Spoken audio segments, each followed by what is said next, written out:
There have been like 1,000 of those BetterHelp therapy commercials that pop up on my feed here.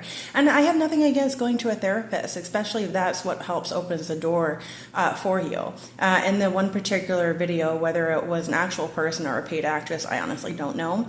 But they said it was nice to have a person that they could be honest to, which goes to say that you can't be honest with people. And if you can't be honest with people, then you can't be honest with yourself. So it's nice to have somebody else point you in the right direction, but when it all comes down to it, you still have to be accountable of yourself.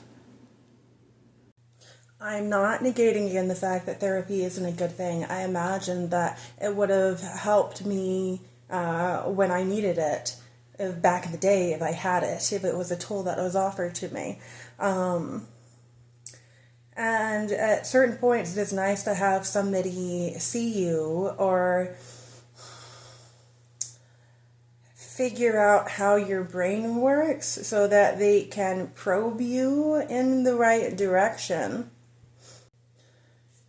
But it is more necessary nowadays because of what I feel to be the constraints of society, being born into the matrix and having a defined outlook on how you should live and act, which means to say that you're living up to somebody else's standards again, which means that you're a cheap knockoff version of yourself, which can't be a very fulfilling life.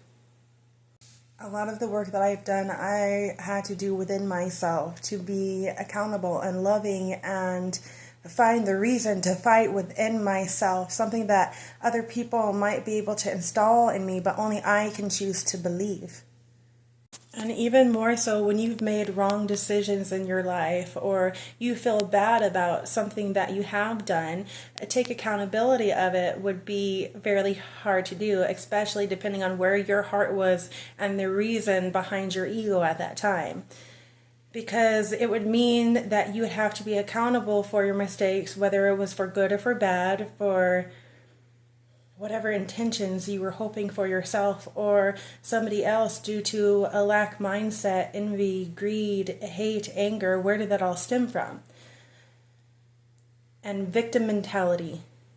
Victim mentality is a big thing. Don't you think it's time to get going? If you truly want to change, maybe you should focus on why you want that change to begin with. Isn't that a starting point? If you feel that badly about a situation or a circumstance or your life, hang in there.